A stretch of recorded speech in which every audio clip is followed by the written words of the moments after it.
नमस्कार मित्रों। यही है सही भारत यूट्यूब चैनल में आपનું हार्दिक स्वागत છે। મિત્રો, આજે આપણે એક નિંદનીય ઘટનાની વાત કરવી છે। બિહારની અંદર રાહુલ ગાંધી અને બીજા સાથી પક્ષોની રેલીઓ ચાલી રહી છે અને એ દરમિયાન કોઈક નિમ્ન સ્તરીય વ્યક્તિએ ભારતના પ્રધાનમંત્રીના માતૃશ્રી માટે અભદ્ર શબ્દ પ્રયોગ કરે છે। ખૂબ જ નિંદાપાત્ર બાબત છે, ખૂબ વખોડવા લાયક પાત્ર છે, કારણ કે ભારતમાં બનતી રહેલી રાજકીય, આર્થિક અને બીજી ગતિવિધિઓની વૈશ્વિક સ્તરે નોંધ લેવાતી હોય છે। વિશ્વના પ્રિન્ટ મીડિયા અને હવે તો સોશિયલ મીડિયાઓમાં આવી બાબતોની ગંભીર રીતે નોંધ લેવાતી હોય છે અને ટોચના રાજકીય પદાધિકારીના પરિવાર વિશે જ્યારે આવા શબ્દ પ્રયોગો થાય ત્યારે એની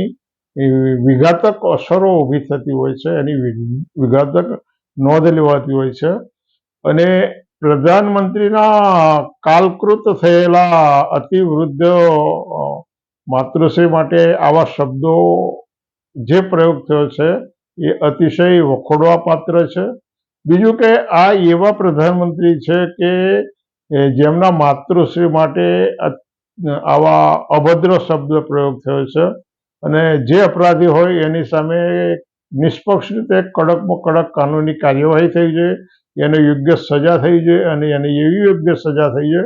કે એમાંથી દુષ્પ્રેરણા લઈ અને બીજી કોઈ વ્યક્તિ, બીજા કોઈ પણ પદાધિકારી માટે આવા અભદ્ર શબ્દ પ્રયોગો કરવાનું વિચારણા ના કરે। અગાઉના તમામ વડાપ્રધાનો જુઓ, જવાહરલાલ નહેરુ, લાલ બહાદુર શાસ્ત્રી છે, ઇન્દિરાજી છે, મોરારજી દેસાઈ છે, ચરણસિંહ છે, અટલ બિહારી વાજપેયી, કોઈના પણ અને મનમોહન સિંહ સુધીના કોઈ પણ માતૃશ્રી માટે અથવા એના પરિજન માટે આવા અભદ્ર શબ્દ પ્રયોગ નથી થયો અને જે કોઈએ કર્યું છે એ અતિશય નિંદ્ય છે। બીજી એક વસ્તુ કે આવા સન્માનીય હોદ્દા પરના જે પરિવારજનો હોય અને એના માટે આવા શબ્દ પ્રયોગ કરવાની પ્રેરણા આવી ઉચ્ચ કક્ષાના હોદ્દાદારી હોય,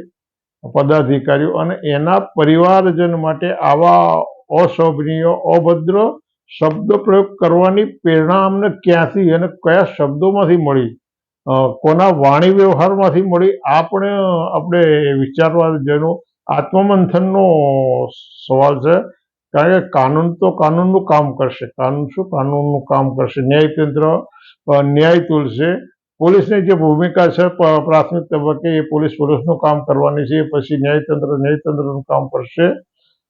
મીડિયામાં અનેક પ્રકારના પ્રશ્નો થશે, કંઈક નોંધો લેવાશે, પરંતુ આ પ્રકારના જે વાણી વિલાસ છે એ ભારતીય સમાજ જીવન કેટલું નીચું જઈ રહ્યું છે, ભારતીય સમાજ જીવન કેટલું બધું નીચે જઈ છે એ ચિંતાનો વિષય છે અને આમાંથી બીજા લોકો જેની પાસે શિક્ષણ નથી, સમજ નથી, સહિષ્ણુતા નથી, એવા લોકોનો નકારાત્મક પ્રેરણા મળે છે, એવા લોકોને શું કહે, નકારાત્મક પ્રેરણા મળે છે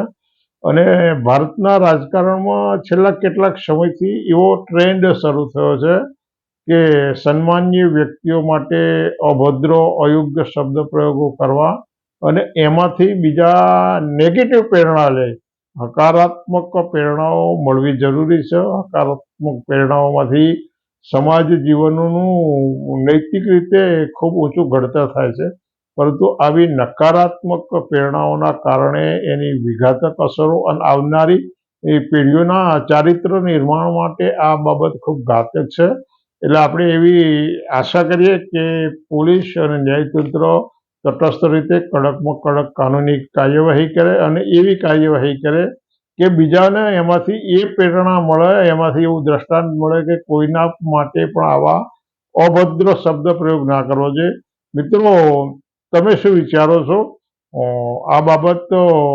સમાજ જીવન માટે તમને, મને અને દરેકને લાગતી વળગતી છે, માટે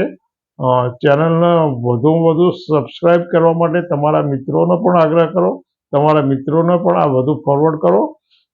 ફરી વખત મળીશું આવા વિષય સાથે, પરંતુ આ એક નિંદનીય બાબત છે અને તમે પણ એનો વખોડી કાઢશો એવી અપેક્ષા રાખું. આવજો, ફરી વખત મળીશું.